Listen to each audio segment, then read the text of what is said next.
Ocoee discusses its budget. Windermere and Winter Garden discuss the trash. Elections are coming this Tuesday. And 3 tragedies. Losing our youth too early.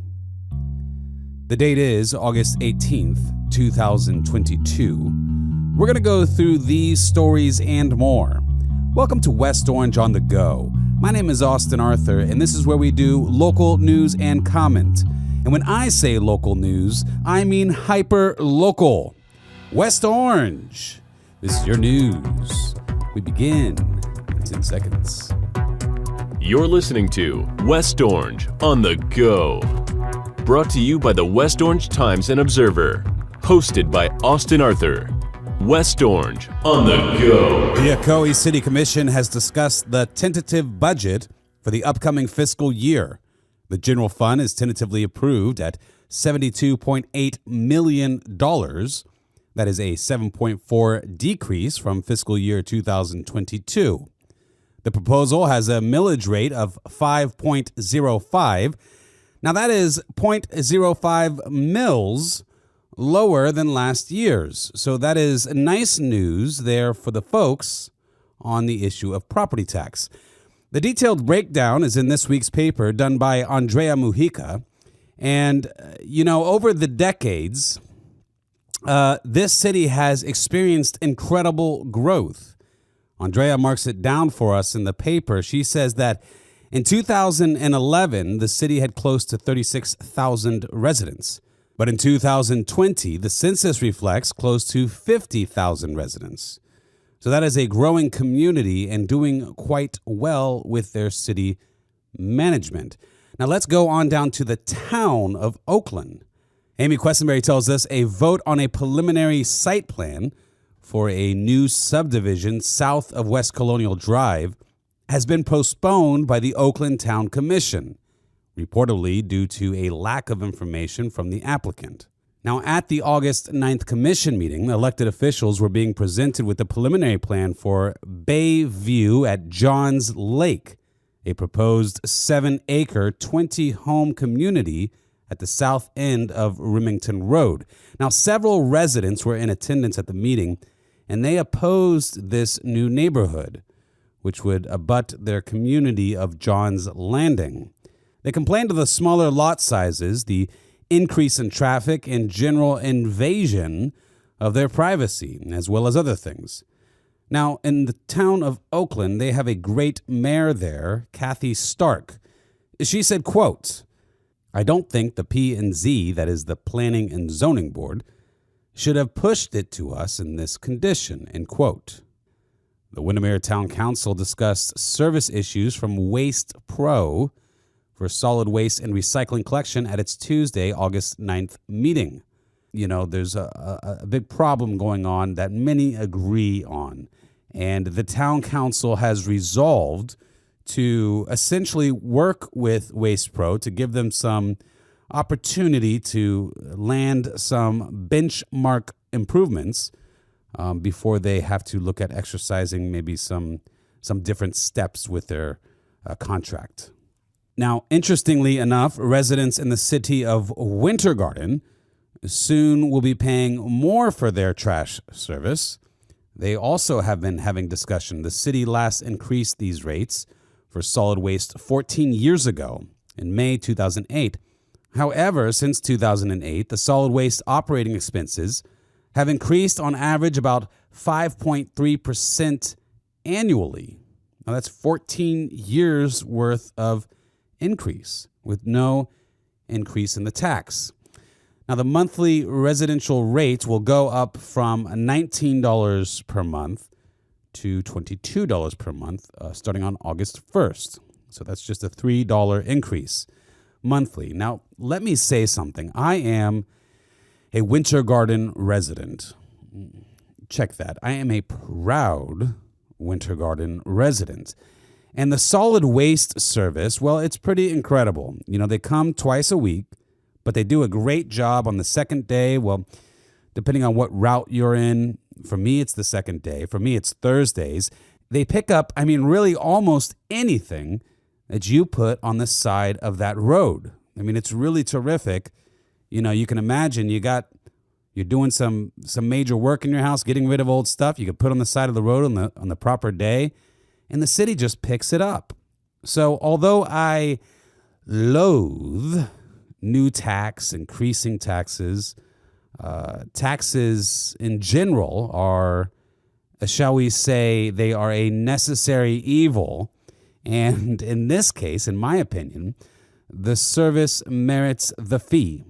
I mean, with the contract work over in Windermere, you see the town struggling with their waste contractor there, perhaps to no fault of their own, but nonetheless, they are struggling. And the city of Winter Garden does their own pickup.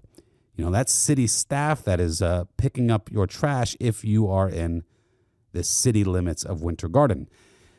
So, you know, everything's great. I think that the $3 increase monthly is probably not in the category of controversial. Okay, and speaking of taxes and government, the election is upon us.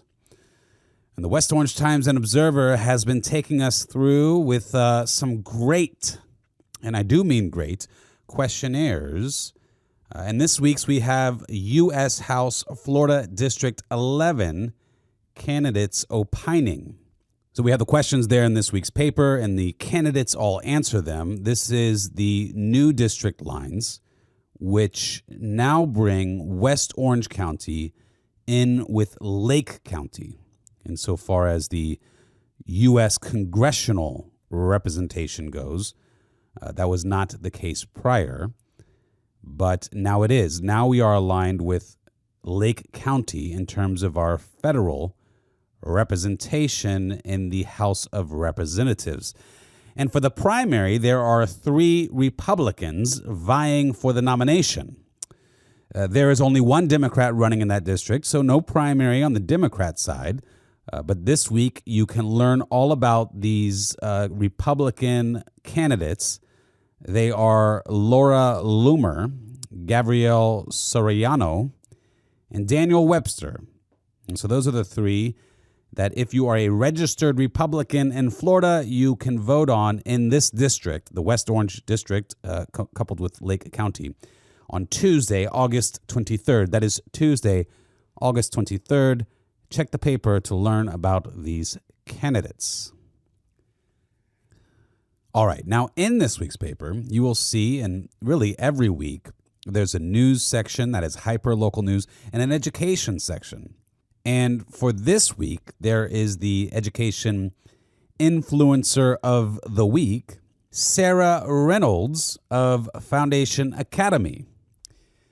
And it states, Foundation Academy administrators say Sarah Reynolds, Tilden campus principal, is the epitome of a servant leader.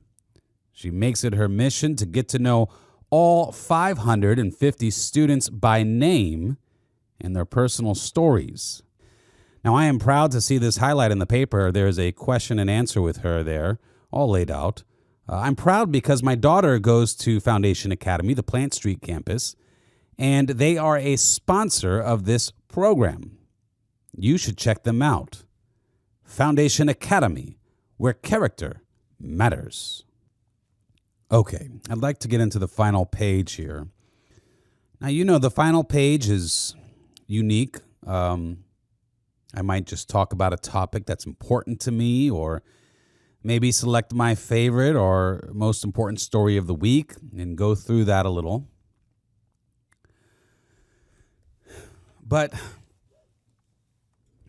today I want to read in full a piece that Mike Ing wrote in the paper this week, an editorial style piece about what has occurred in our community with regard to 3 different stories that are too similar. And I'd like to just allow Mike's words, as he tells them, to walk us through it.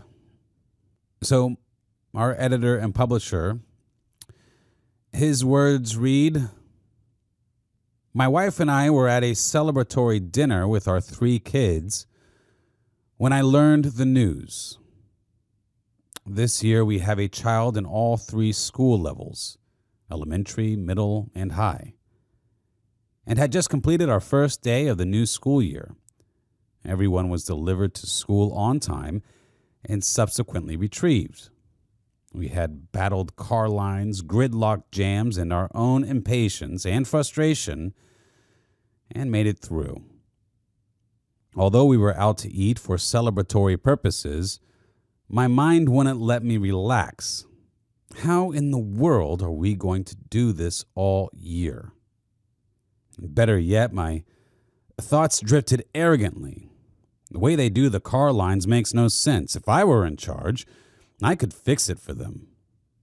As we waited for dessert, my phone screen illuminated with a notification. It was an email from the Fox affiliate in Atlanta. We are working on a story about Second Lieutenant Evan Fitzgibbon, who was killed in a weather-related incident in the North Georgia mountains on Tuesday. We came across this article and was wondering if you happen to have any information as to if it is the same person. The Fox journalist had found a story the Observer had published 5 years ago about a Foundation Academy senior who had realized his lifelong dream: acceptance into the United States Military Academy at West Point. I clicked the link to our story and the memories rushed back. Evan Fitzgibbon wore a proud smile in our photo as he held his West Point certificate of appointment. Instantly, I remembered him. I remembered his story. It graced our front page with the headline, "Congratulations, Cadet." Fox wanted to confirm if it was the same Evan Fitzgibbon, because the station wanted to use our photo of him. It was the only one they could find. I wanted desperately to tell them sorry, but you must have the wrong Evan Fitzgibbon. But doing the math, I realized the timing was right. And after a few texts with some folks at Foundation Academy, we confirmed the unthinkable. Evan Fitzgibbon, our Evan Fitzgibbon, had died Tuesday, August 9th, in a Ranger School training incident. Soon after we broke the news online, Windermere Mayor Jim O'Brien declared flags would be flown at half-mast in honor and out of respect. Now, a black ribbon with Evan's name stands outside of the town's administrative buildings. Still reeling from this news, our community was gut-punched 2 days later when we learned both Windermere High School senior Jaiden Simmons and Matheus Sessa, a soccer standout who just graduated in May from Dr. Phillips High School, died unexpectedly. Jaiden, 16 years old, was a captain of the women's flag football team at Windermere. The flag football team posted on Twitter, "Our program is heartbroken by the loss of one of our seniors and team captain today. Our thoughts and prayers go out to the Simmons family, an amazing young lady, leader, and role model who impacted the lives of many within our program and countless others across the campus." The next morning, the school's Fellowship of Christian Athletes hosted a prayer before the school day began at the flagpole. Louis Bambino, who had coached Matheus at Dr. Phillips, wrote on Facebook, quote, "Matheus Sessa was an amazing soccer player from Dr. Phillips High School. He was an example of a young man loved by his family and friends. I am honored to have coached him and also be his mentor and friend. It breaks my heart that you were taken so unexpectedly. Your memory will never leave us and live long in our hearts. my boy, my pupil.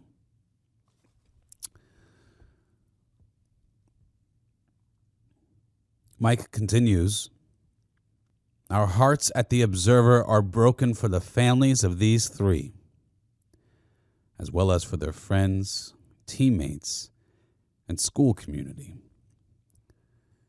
We lost these three far too early. Their lives extinguished before they had a chance to fully shine their lights on the world.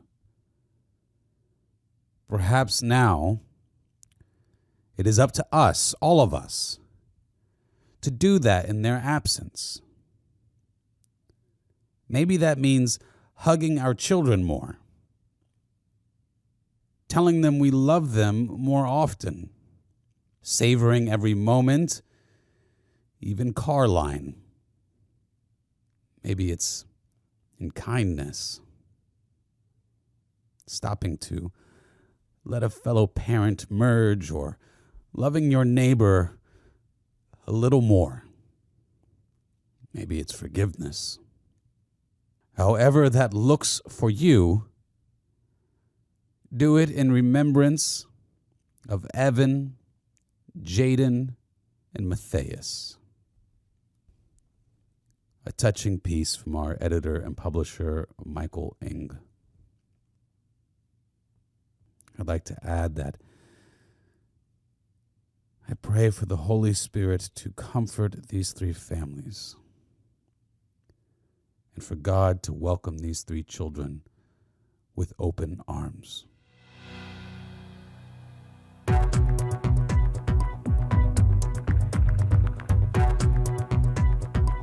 This has been Austin Arthur with the West Orange Times and Observer. And until next week, have a happy and blessed weekend.